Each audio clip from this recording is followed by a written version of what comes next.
Doctor Arpana Rawat YouTube channel पर आप सभी का एक बार फिर से स्वागत है। आज का यह वीडियो कक्षा 12 के लिए है और आज के इस वीडियो में हम समझेंगे रघुवीर सहाय जी की कविता कैमरे में बंद अपाहिज का भावार्थ और इसके प्रश्नों के उत्तर। इस कविता के माध्यम से कवि ने शारीरिक चुनौती को झेलते व्यक्ति से टेलीविज़न कैमरे के सामने किस तरह के सवाल पूछे जाते हैं और कार्यक्रम को सफल बनाने के लिए उससे कैसी भंगिमा की अपेक्षा की जाती है, इसका वर्णन किया है। कवि के अनुसार किसी की पीड़ा को बहुत बड़े दर्शक वर्ग तक पहुंचाने वाले व्यक्ति को उस पीड़ा के प्रति स्वयं संवेदनशील होना चाहिए, लेकिन ऐसा नहीं होता है। विडंबना यह है कि वह व्यक्ति पीड़ा को पर्दे पर उभारने का प्रयास करता है, परंतु कारोबारी दबाव के तहत उसका रवैया संवेदनहीन होता है।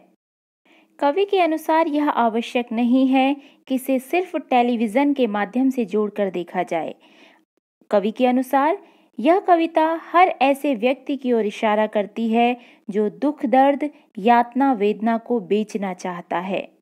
कविता है, हम दूरदर्शन पर बोलेंगे, हम समर्थ शक्तिवान, हम एक दुर्बल को लाएंगे एक बंद कमरे में।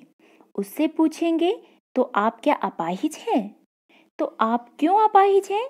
आपका अपाहिजपन तो दुख देता होगा, देता है? कैमरा दिखाओ इसे बड़ा बड़ा। हाँ तो बताइए, आपका दुख क्या है?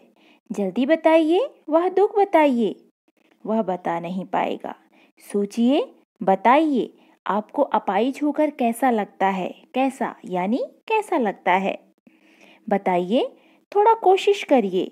आप जानते हैं कि कार्यक्रम रोचक बनाने के वास्ते हम पूछ पूछ कर उसको रुला देंगे। इंतजार करते हैं आप भी उसके रो पड़ने का, करते हैं? फिर हम पर्दे पर दिखलाएंगे फूली हुई आंख की एक बड़ी तस्वीर, बहुत बड़ी तस्वीर, और उसके होंठों पर एक कसमसाहट भी। एक और कोशिश दर्शक, धीरज रखिए, देखिए हमें दोनों एक संग रुलाने हैं, आप और वह दोनों। कैमरा बस करो, नहीं हुआ, रहने दो, पर्दे पर वक्त की कीमत है। अब मुस्कुराएंगे हम। आप देख रहे थे सामाजिक उद्देश्य से युक्त कार्यक्रम। धन्यवाद। कविता का भावार्थ अत्यंत सरल है। एक टीवी पत्रकार एक अपाहिज से उसका साक्षात्कार लेने के लिए उसे स्टूडियो के कमरे में बिठाते हैं।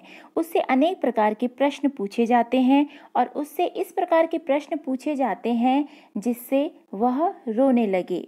उसको देखकर दर्शक रोएंगे और उनका कार्यक्रम रोचक बन जाएगा। और अंत में हमें बताया जाएगा कि आप देख रहे थे सामाजिक उद्देश्य से युक्त कार्यक्रम। इस कविता के माध्यम से कवि ने शारीरिक चुनौती झेलते लोगों के लिए संवेदनशील नजरिया अपनाने की प्रेरणा दी है। साथ ही कविता के माध्यम से कवि ने बताया है कि वर्तमान समय में प्रत्येक व्यक्ति दूसरों के दुख दर्द को बेचना चाहता है और वह केवल अपने लाभ के विषय में सोचता है। अब है इसके प्रश्न। प्रश्न 1 है, कविता में कुछ पंक्तियां कोष्ठकों में रखी गई हैं। आपकी समझ से इनका क्या औचित्य है? इसका उत्तर है, कवि ने कुछ पंक्तियां कोष्ठकों में रखी हैं। ये कोष्ठक कविता के मुख्य भाव को व्यक्त करते हैं। इनमें लिखी पंक्तियों के माध्यम से अलग अलग लोगों को संबोधित किया गया है। जैसे कैमरामैन के लिए, कैमरा दिखाओ इसे बड़ा बड़ा। दर्शकों के लिए, हम खुद इशारे से बताएंगे क्या ऐसा? अपंग व्यक्ति को वह अवसर खो देंगे या बस थोड़ी कसर रह गई है। ये कोष्ठक टेलीविजन पर कार्यक्रमों के प्रस्तुतिकरण के लिए बनाई गई पटकथा की झलक पेश करते हैं। ये कोष्ठक कविता के मुख्य उद्देश्य को अभिव्यक्त करने में सहायक होते हैं। प्रश्न संख्या 2 है, कैमरे में बंद अपाहिज करुणा के मुखौटे में छिपी क्रूरता की कविता है, विचार कीजिए। इसका उत्तर है, कैमरे में बंद अपाहिज करुणा के मुखौटे में छिपी क्रूरता की कविता है। इस निष्कर्ष से हम पूरी तरह सहमत हैं। एक अपाहिज का साक्षात्कार व्यावसायिक उद्देश्यों से ही दिखाया जाता है। एक अपाहिज व्यक्ति के साथ झूठी सहानुभूति जताकर उसकी करुणा को बेचा जाता है। दूरदर्शन को उसके सुख दुख से कोई संवेदना नहीं होती।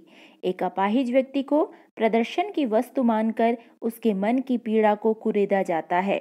उसकी करुणा को दिखाकर दर्शकों को कितना आकर्षित किया जाए, यही पत्रकार का उद्देश्य होता है। एक अपाहिज की करुणा को पैसे के लिए टीवी पर दर्शाना वास्तव में क्रूरता की चरम सीमा है। प्रश्न 3 है, हम समर्थ शक्तिवान और हम एक दुर्बल को लाएंगे पंक्ति के माध्यम से कवि ने क्या व्यंग्य किया है? इसका उत्तर है, हम समर्थ शक्तिवान के माध्यम से कवि ने मीडिया कर्मियों पर व्यंग्य किया है, जो स्वयं को पूर्ण मानकर एक अपाहिज व्यक्ति को दुर्बल समझने का अहंकार पालते हैं। इस पंक्ति से मीडिया की ताकत व कार्यक्रम संचालकों की मानसिकता का पता चलता है। मीडिया कर्मी या मीडिया संचालक अपने प्रचार प्रसार की शक्ति से किसी का भी मजाक बना सकते हैं तथा किसी को भी नीचे गिरा सकते हैं। चैनल के लाभ के लिए संचालक किसी की करुणा को भी बेच सकते हैं। कार्यक्रम का निर्माण व प्रस्तुति संचालकों की इच्छा अनुसार होता है। हम एक दुर्बल को लाएंगे के माध्यम से लाचारी का भाव प्रदर्शित होता है। साक्षात्कारकर्ता किसी भी बेबस और लाचार व्यक्ति को लाकर उससे तरह तरह के सवाल पूछकर उसका तमाशा बना सकता है। मीडिया के अटपटे प्रश्नों से अपंग या कमजोर व्यक्ति रोने लगता है। प्रश्न 4 है, यदि शारीरिक रूप से चुनौती का सामना कर रहे व्यक्ति और दर्शक दोनों एक साथ रोने लगेंगे तो उससे प्रश्नकर्ता का कौन सा उद्देश्य पूरा होगा? इसका उत्तर है, यदि शारीरिक रूप से चुनौती का सामना कर रहे व्यक्ति और दर्शक दोनों एक साथ रोने लगेंगे तो उससे प्रश्नकर्ता का यह उद्देश्य पूरा होता है कि दर्शक कार्यक्रम देखने के लिए आकर्षित होंगे, उनका कार्यक्रम देखने के लिए लोग प्रेरित होंगे, उनके चैनल की प्रदर्शन दर में बढ़ोतरी होगी। प्रसारण समय में रोचक सामग्री परोस पाना ही मीडिया कर्मियों का एकमात्र उद्देश्य होता है। उसका यह उद्देश्य पूरा हो जाएगा कि हमने सामाजिक कार्यक्रम दिखाया है। प्रश्न 5 है, पर्दे पर वक्त की कीमत है कहकर कवि ने पूरे साक्षात्कार के प्रति अपना नजरिया किस रूप में रखा है? इसका उत्तर है, इस पंक्ति के माध्यम से कवि ने पूरे साक्षात्कार के प्रति व्यावसायिक नजरिया प्रस्तुत किया है। प्रसारण समय में रोचक सामग्री परोसना ही मीडिया कर्मियों का एकमात्र उद्देश्य होता है। पर्दे पर जो कार्यक्रम दिखाया जाता है उसकी कीमत समय के अनुसार होती है।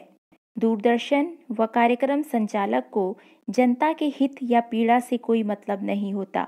वे अपने कार्यक्रम को कम से कम समय में लोकप्रिय करना चाहते हैं। अपंग की पीड़ा को कम करने की बजाय अधिक करके दिखाया जाता है। संचालकों की सहानुभूति भी बनावटी होती है। उनका सामाजिक सरोकार या पीड़ा को दिखाना मात्र एक दिखावा होता है। तो ये था कैमरे में बंद अपाहिज कविता का भावार्थ और उसके प्रश्नों के उत्तर।